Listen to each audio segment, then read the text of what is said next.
அனைவருக்கும் வணக்கம். என் பேர் ராஜா. இது வந்து அக்ரிகிங் டிராக்டர்ஸ்ன்ற வண்டி நாங்கள் வாங்கியிருக்கிறோம். இந்த வண்டி வந்து 50 HP. இதில் வந்து இன்ஜின் வந்து கிர்லாஸ்கர் இன்ஜின் இருக்குங்க. இதில் வந்து 16 ஃபார்வேர்டு 4 ரிவர்ஸ் இருக்குங்க.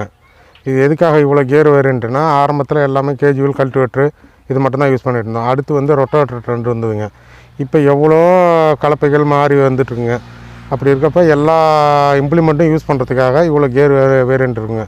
இந்த வண்டி வந்து 16 ஃபார்வேர்டு 4 ரிவர்ஸுங்க. அதுமாரி கிரவுண்ட் பினியன் பார்த்தீங்கன்னா பிளான்டரி டைப்பு. ஹைட்ராலிக் வந்து லிஃப்டாமெட்டிக் வரும். ஹைட்ராலிக் வந்து 1800 kilo lifting capacity. PTO RPM வந்து இது வந்து 1800ங்க. பிடிஓ ஆர்பிஎம் அதிகமாக இருக்கிறதுனால நமக்கு வந்து 10.5 ஆர்பிஎம் தான் சொல்கிறாங்க கம்பெனியில். அந்த அளவுக்கு வச்சு ஓட்டினாலே டீசல் நல்லா எஃபிஷியண்ட்டாக இருக்கும். ரெண்டாவது நமக்கு வந்து ஏரியாவும் நல்லா கவரேஜ் ஆகுங்க. 1800 ஆர்பிஎம் இருக்கிறதுனால வண்டி நம்ம வந்து வண்டி கொஞ்சம் ஃபாஸ்ட்டாக போனாலும் இம்ப்ளிமெண்ட் உழவு ஓட்டுறது நல்லா இருக்கும். உழவு வந்து நல்லா ஸ்மூத்தாக இருக்கும். ஆழமும் நல்லா தாங்க போகும் மற்ற வண்டியை கம்பேர் பண்ணும்போது.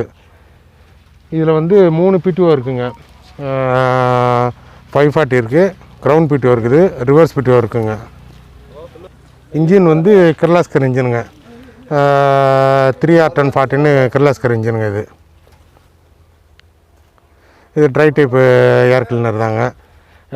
இன்ஜின் வந்து பாரத் ஸ்டேஜ் 3A.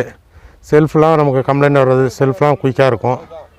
வண்டி வந்து மற்ற வண்டியை குறை சொல்கிறதுக்காக இல்லை, மற்ற வண்டியோடு இது பெஸ்ட்டாக இருக்கும். டீசல்லாம் பார்த்திங்கன்னா மணல் ஏரியா ஓட்டுறதுக்கெலாம் அதிகபட்சம் 3 லிட்டர். சேர் வந்து வடிகாலில் ஓட்டுறதா இருந்தால் அதிகபட்சம் 4 லிட்டருங்க. மேக்ஸிமம் பார்த்திங்கன்னா 3 லிட்டருக்கு மேலே டீசல் இதாகாது. ரொட்டாவேட்டர் பார்த்திங்கன்னா நாங்கள் வந்து 48 பிளேட் ரொட்டாவேட்டர் தாங்க யூஸ் பண்ணுறோம். நார்மலாக இருக்கிற ரொட்டாவேட்டர் வந்து 410 கிலோ வருங்க. 410லேருந்து 405 கிலோ இந்த ரேஞ்சு வரும். இது வந்து ரொட்டாவேட்டர் வந்து 48 பிளேடு மல்டி கியர் பாக்ஸ் உள்ளதுங்க. இது 520 கிலோ வெயிட் வருங்க. இம்ப்ளிமெண்ட் வந்து 50 HP தானே ஒழிஞ்சு, டிராக்டர் 50 HP தானே ஒழிஞ்சு, ஆனால் எல்லா இம்ப்ளிமெண்ட்டுக்கும் யூஸ் ஆகுங்க. ஏன்னா கியர் வேரியன்ட் நிறையா இருக்கிறதுனால வண்டி லோடாகாமல் வண்டி நல்லா ஃப்ரீயாக போகுங்க. இது வந்து AKT54ன்ற மாடல்.